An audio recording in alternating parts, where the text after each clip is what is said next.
World Rugby's decision to let England select a player who was legally tied to South Africa really does tell you everything you need to know about how unusual this situation is.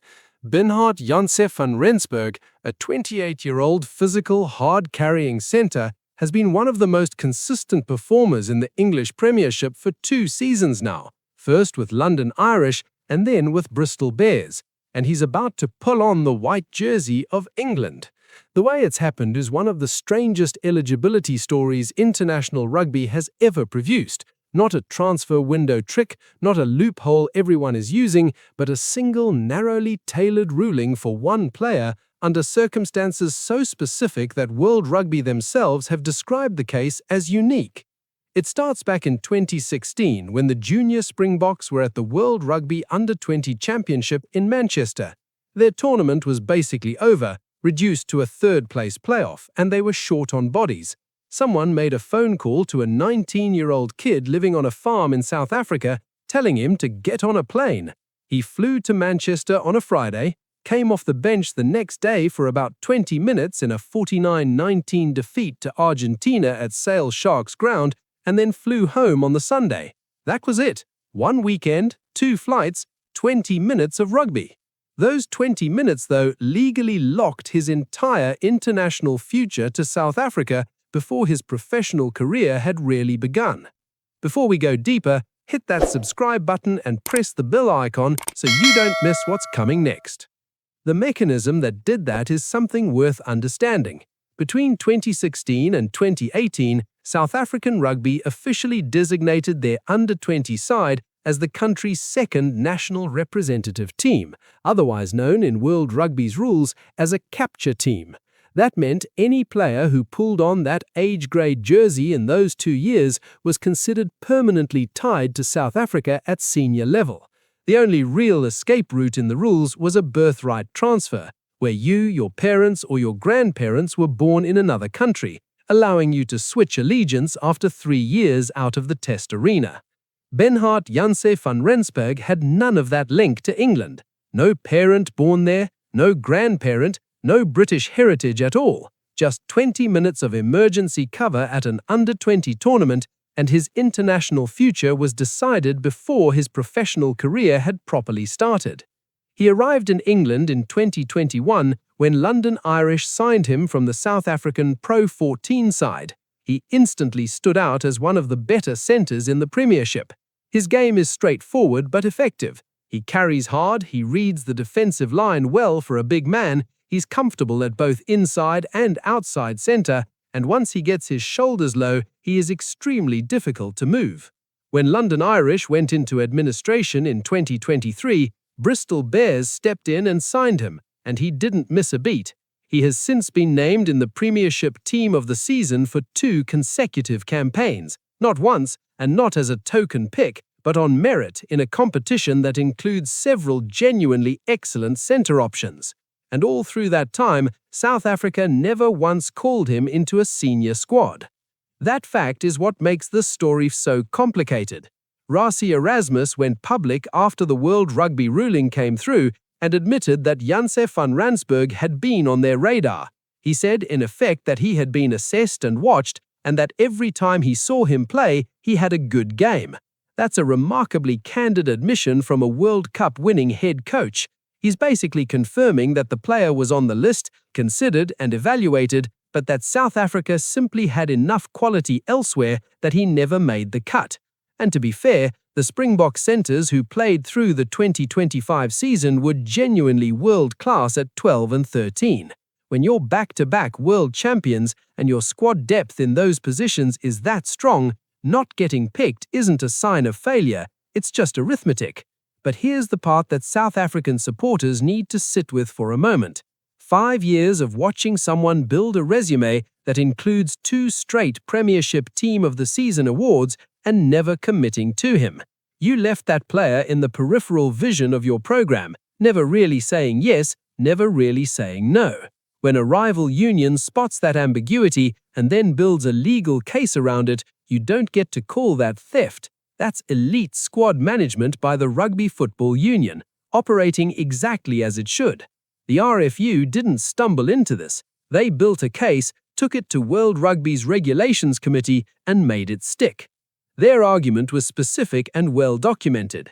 They said that a 20-minute appearance as emergency cover, where the player flew in the day before, came off the bench in the second half of a dead rubber third-place playoff, and flew home on the next morning, almost certainly without any formal briefing on what those minutes meant for the rest of his career, ought not to be treated as the kind of meaningful age-grade representation that the capture rule was designed to protect.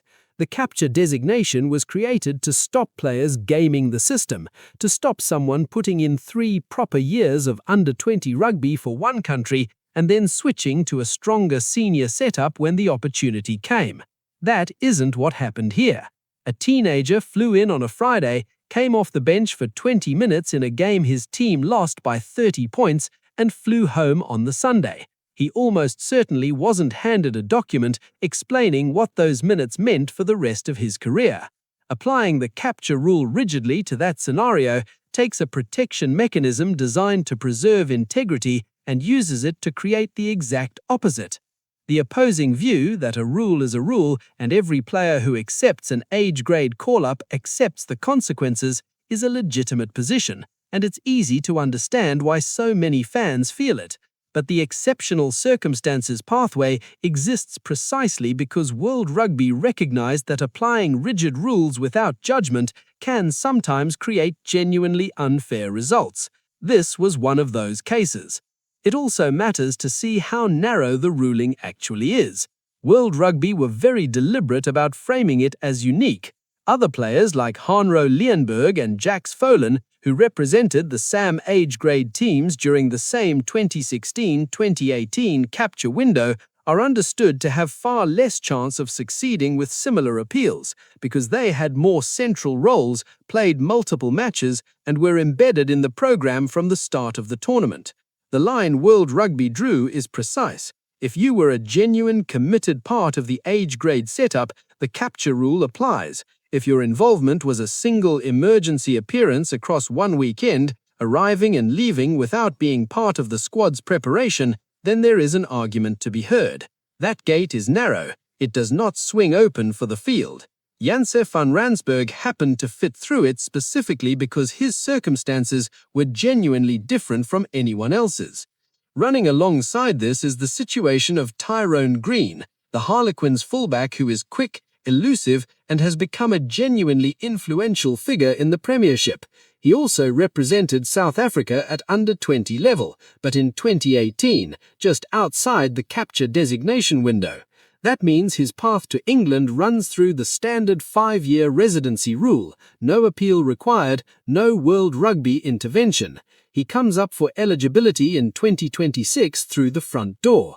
2 South African-born backs, Janse van Rensburg via the exceptional circumstances route and Green via straight residency, arriving in England's selection pool in the same year, just ahead of a World Cup in Australia. Steve Borthwick now has backline depth in November 2026 that simply didn't exist 18 months ago. That November window matters because England's Autumn Nations Championship fixtures at home bring genuine Southern Hemisphere opposition to Twickenham. Before that, though, England will travel to Ellis Park in Johannesburg on July 4th for the opening round of the 2026 series against the Springboks, a ground they haven't visited since 2018. That's 8 years away from one of the most demanding test environments in World Rugby. A stadium that historically set the tone for how South Africa begins its international season at altitude in front of a crowd that generates its own kind of pressure. England will go there knowing that the Springboks are targeting a 3rd consecutive World Cup title and have 20 tests penciled in before Australia 2027.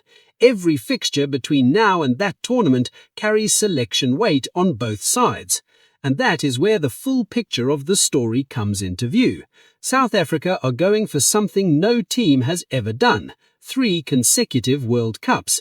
They open their 2027 pool campaign against Italy in Adelaide, then face Georgia in Brisbane and Romania in Perth, a pool they are expected to navigate comfortably.